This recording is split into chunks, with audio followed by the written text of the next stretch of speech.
এই নাও মা, তোমার জন্য আদা লবঙ্গ দিয়ে চা বানিয়েছি। এটা খেলে তোমার মাথা ব্যথা একদম ছেড়ে যাবে।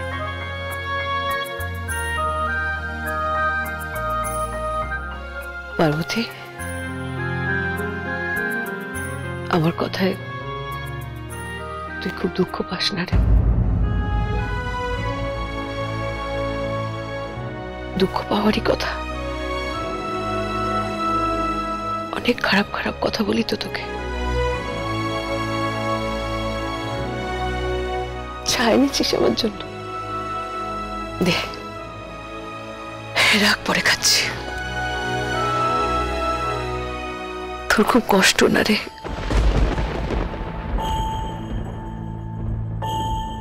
না না মা, আমার কোনো কষ্টই নেই। আবার যদি আগের মতো তোমার ভালোবাসা পেতে পারি তাহলে আমার আর কোনো কষ্টই থাকবে না। ঠিক এখানেই তোর ভুল পার্বতী। কোনটা ভালোবাসা কোনটা দয়া দুটো এক জিনিস নয়। মানে কি করে বোঝাবো তোকে মানেটা? তুই আসলে খুব সরল তো, তারপর লেখাপড়াটা শিখিসনি। তোর মামা মামি ছোটবেলা থেকে কোনোদিন তোকে পড়াশোনাই করালো না। কি জানিস,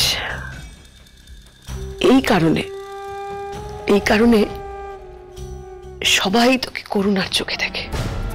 শুধু আমি বলে নয় পার্বতী, ঠাম্মি, দেবের বাবা, সবাই। তুই এই বাড়িতে সকলের চোখে দয়ার পাত্রী, বুঝিস সেটা?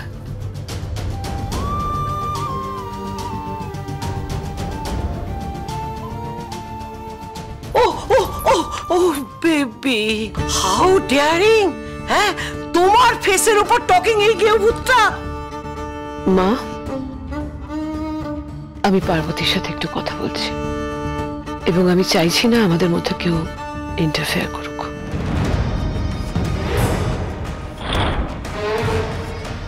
মাই গড, বেবি কি সত্যি ম্যাড হয়ে গেছে নাকি ড্রামা করছে? Okay, okay, okay. No interfering. No. I going. Oh, baby. বলতেই ভুলে গেছি। হোয়াট কারণ আই কাম, যে কারণে আসা আর কি। তোমার ওই মেডিসিনগুলোর তুমি কি পেয়েছো? মা, ওষুধটা আমার। আমি খুব ভালো করে জানি ওষুধটা কখন খেতে হবে। তুমি চিন্তা করো না। তাহলে তুমি এখন এসো।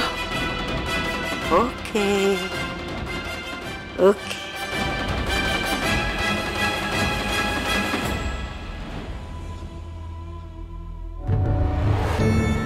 আয়, বস, আমার পাশে বস।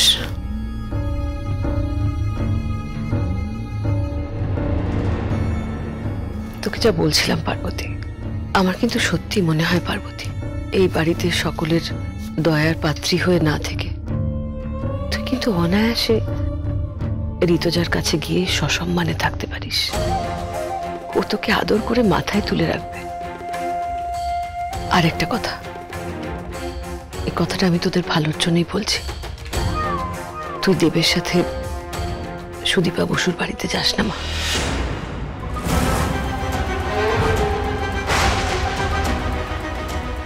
দেখ, উনি তো একজন বড় অফিসার, তাই হয়তো ওনার প্রস্তাবে আমার ছেলেটা মুখের উপর না করতে পারে। কিন্তু আমি তো মা, আমি বুঝতে পারছি ওখানে গেলে আমার ছেলেটার আরো অসম্মান হবে, অনেকটা অসম্মান হবে ওর। এসব কি বলছো মা? কেন যাব না? ওনার মতো অত বড় একজন মানুষ আমাকে নিমন্ত্রণ করেছে। ওখানে না গেলে শুধুমাত্র শহুরে বাবুর অসম্মান করা হবে না, ওনার মতো মানুষকেও অসম্মান করা হবে। তার মানে আমি যা বলবো তুই ঠিক তার উল্টোটাই করবি, তাই তো? আমার কোনো কথাই তুই শুনবি না, এটা তুই ঠিক করে রেখেছিস। কি ভেবেছিলাম আর কি হলো, গ্রামের সহজ সরল মেয়ে, সেই মেয়েটা তুই এভাবে তোর রংটাকে পাল্টে ফেললি। এত লোভ তোর পার্বতী, এত লোভ। এভাবে বলো না মা, আমি গ্রামের বলে আমার কোনো শিক্ষা নেই এমন তো না। তুমি যদি চাও আমি না যাই তাহলে আমি যাব না। আমার ওখানে গিয়ে ভালো মন্দ খাবার কোনো ইচ্ছা নেই, কিন্তু আমি কেন যাব না সেটা দয়া করে শহুরে বাবাকে বুঝিয়ে বলে দিও। তার মানে তুই চাইছিস আমার ছেলের সামনে আমি যাতে খারাপ হই, তাই তো? আমি ভাবতেই পারছি না পার্বতী, তোর পেটে পেটে এত।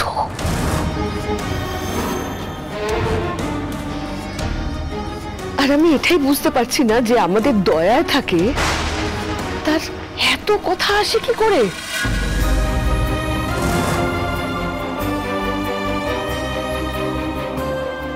কোনো দয়া নয় মা, আমি পাল চৌধুরী বাড়িতে বউয়ের অধিকারী আমার শ্বশুর বাড়িতে থাকি। কিসের অধিকার? হ্যাঁ, বউ? কার বউ? আমার ছেলে কোনোদিন তোকে বউয়ের মর্যাদা দেয়নি পার্বতী।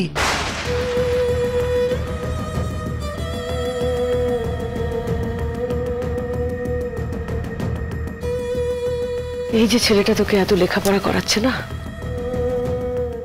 সবটাই দয়া, তার বেশি কিচ্ছু না। যদি সত্যি দেব তোকে ভালোবাসতো, স্ত্রীর মর্যাদা দিত,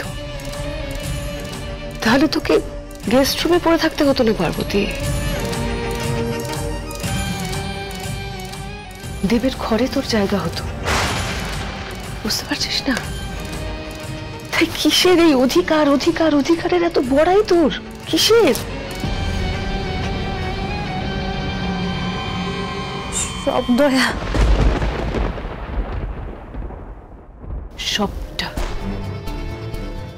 তোকে এ বাড়িতে থাকতে দেওয়াটাই শুধুমাত্র দয়ার কারণে, আর কিচ্ছু না।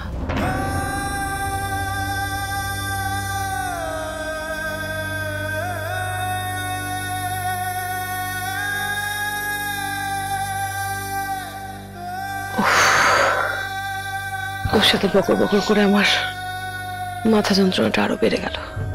যা দেখি কি চা করে নিয়ে এসেছিস, নিয়ে তো দেখ ঠান্ডা হয়ে গেল কিনা।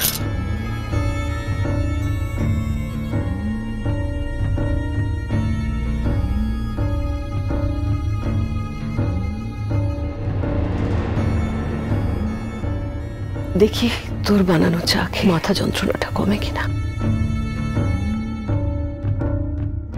কোন রকম দয়ার পাত্রী নয়, আমি আমার নিজের অধিকারে এই বাড়িতে থাকবো।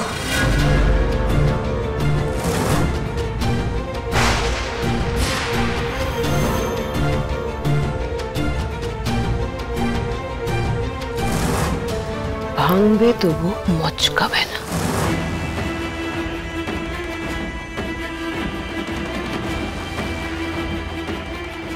আমার নামও পূর্বা পাল চৌধুরী। তোকে পুরোপুরি না ভেঙে আমি তো থামবো না পার্বতী।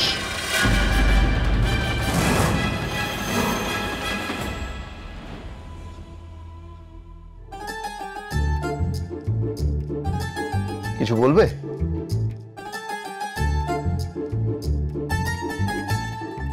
দেখি এসব এখানে মাদুর টাদুর এগুলো পাচ্ছ কেন? এখানেই শোবো তাই। মানে আজ থেকে ঘরেই শোবো। এই ঘরে শোবে মানে? কেন, তোমার ওই গেস্ট রুম কি দোষ করলো? না, ওই ঘরে কিছুই হয়নি। তাহলে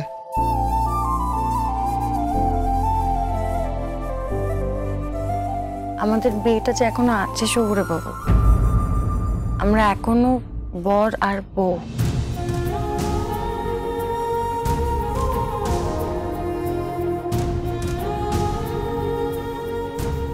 তো আপনি আমাদের এই সম্পর্কটা মানতে না চাইলেও আমাকে অপমান করতে পারেন না।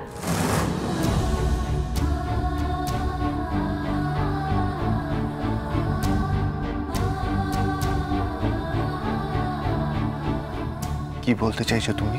আপনি তো আমার মতো মুখ্য নন, আপনি অনেক লেখাপড়া করেছেন, তাও আপনি এটুকু বুঝতে পারেন না যে বর যদি বউকে বাড়িতে জায়গা না দেয় তাহলে সেটা বউয়ের জন্য কতটা অপমানের।